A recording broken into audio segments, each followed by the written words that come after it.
Dear friends, today I would like to pray for your exams. ಪ್ರಿಯ ಸ್ನೇಹಿತರೆ, ಈ ದಿನ ನಾನು ನಿಮ್ಮ ಪರೀಕ್ಷೆಗಳಿಗಾಗಿ ಪ್ರಾರ್ಥಿಸಲಿದ್ದೇನೆ.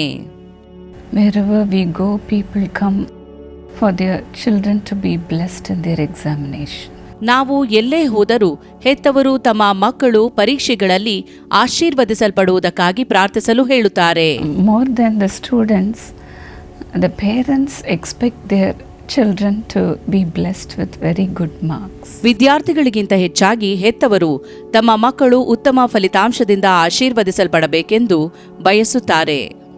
Their expectations are so great. ಅವರ ನಿರೀಕ್ಷೆ ಬಹಳ ದೊಡ್ಡದಾಗಿರುತ್ತದೆ. When our daughter Sharon was writing her examination, I was fasting and praying for her. ನನ್ನ ಮಗಳಾದ ಶಾರೋನ್ ತನ್ನ ಪರೀಕ್ಷೆಯನ್ನು ಬರೆಯುತ್ತಿರುವಂತಹ ಸಮಯದಲ್ಲಿ ನಾನು ಉಪವಾಸವಿದ್ದು ಪ್ರಾರ್ಥಿಸುತ್ತಿದ್ದೆ. She was so cool and calm. ಆದರೆ ಆಕೆ ಭಯಪಡದೆ ಸಮಾಧಾನದಿಂದಿದ್ದಳು. But I was the one who was praying. ಆದರೆ ನಾನು ಆಕೆಗೋಸ್ಕರ ಪ್ರಾರ್ಥಿಸುತ್ತಾ ಇದ್ದೆ.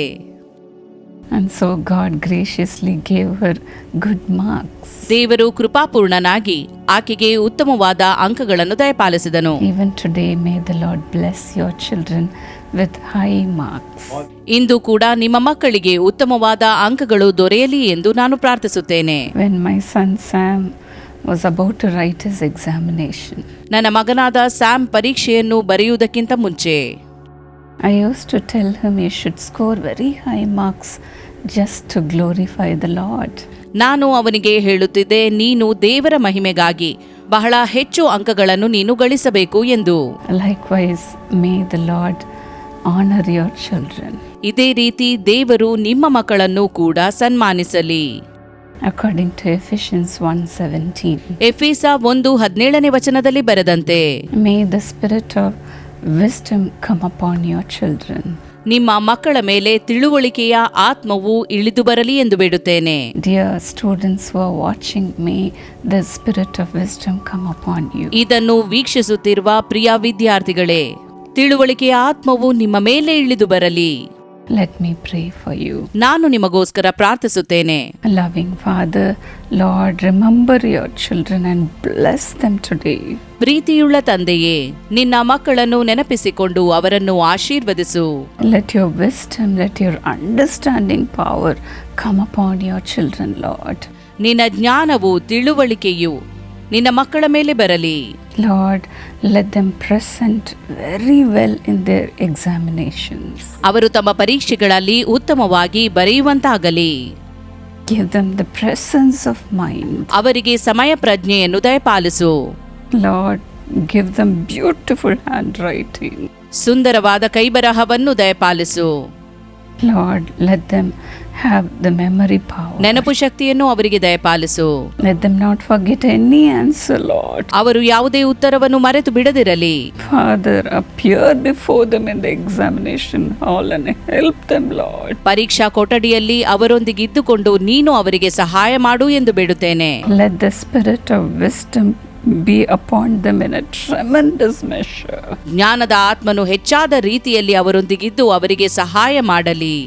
And also I pray for their health, O God. ಅವರ ಆರೋಗ್ಯಕ್ಕಾಗಿಯೂ ನಿನ್ನಲ್ಲಿ ಬೇಡುತ್ತೇನೆ ದೇವರೇ. Let all the weakness in their bodies leave. ಅವರ ದೇಹದಲ್ಲಿರುವ ಎಲ್ಲಾ ಬಲಹೀನತೆಗಳು ಬಿಟ್ಟು ಹೋಗಲಿ. Touch and heal them, Lord. ಅವರನ್ನು ಮುಟ್ಟಿ ಗುಣಪಡಿಸು ದೇವರೇ. Let them have perfect health when they write their exam. ಅವರು ಪರೀಕ್ಷೆಗಳನ್ನು ಬರೆಯುವಾಗ ಸಂಪೂರ್ಣ ಆರೋಗ್ಯ ಅವರದಾಗಲಿ. Lord, let them come first in their examination. ಅವರ ಪರೀಕ್ಷೆಯಲ್ಲಿ ಅವರು ಪ್ರಥಮ ಸ್ಥಾನವನ್ನು ಪಡೆಯುವಂತಾಗಲಿ. Honor them, Lord. ಅವರನ್ನು ಸನ್ಮಾನಿಸು ದೇವರೇ. Lord, sit with them and teach them, Lord. ಅವರೊಂದಿಗೆ ಕುಳಿತು ಅವರಿಗೆ ಎಲ್ಲವನ್ನೂ ಬೋಧಿಸು ಎಂದು ಬಿಡುತ್ತೇನೆ. Let them excel in their examination. ಅವರ ಪರೀಕ್ಷೆಗಳಲ್ಲಿ ಅವರು ಉತ್ಕೃಷ್ಟ ಅಂಕಗಳನ್ನು ಪಡೆಯಲಿ. In Jesus' name. ಯೇಸುವಿನ ನಾಮದಲ್ಲಿ amen. God bless you, dear friends. ದೇವರು ನಿಮ್ಮನ್ನು ಆಶೀರ್ವದಿಸಲಿ ಸ್ನೇಹಿತರೆ. Dear students, for God to help you, you can come to the prayer tower for prayer. ಪ್ರಿಯ ವಿದ್ಯಾರ್ಥಿಗಳೇ, ಪ್ರಾರ್ಥನೆಗಾಗಿ ನೀವು ಪ್ರಾರ್ಥನಾ ಗೋಪುರವನ್ನು ಭೇಟಿಯಾಗಬಹುದು.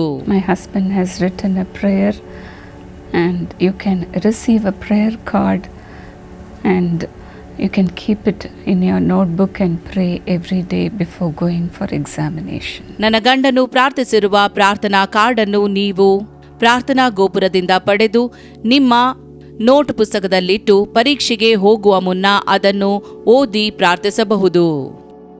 Our prayer intercessors are also waiting for you to call them. ಪ್ರಾರ್ಥನಾ ಮಧ್ಯಸ್ಥಗಾರರು ಕೂಡ ನಿಮಗೋಸ್ಕರ ಪ್ರಾರ್ಥಿಸುವುದಕ್ಕಾಗಿ ಕಾಯುತ್ತಿರುತ್ತಾರೆ. You can also call us for prayer. ಪ್ರಾರ್ಥನೆಗಾಗಿ ನೀವು ಕರೆಯನ್ನು ಕೂಡ ಮಾಡಬಹುದು. Our number is on the screen. You can note it down. ಪರದೆಯಲ್ಲಿ ಕಾಣುವ ದೂರವಾಣಿ ಸಂಖ್ಯೆಯನ್ನು ನೀವು ಬರೆದುಕೊಳ್ಳಿ. May God be with you. ದೇವರು ನಿಮ್ಮೆಲ್ಲರೊಂದಿಗಿರಲಿ. All the best. ಎಲ್ಲ ಅತ್ಯುತ್ತಮವಾಗಲಿ.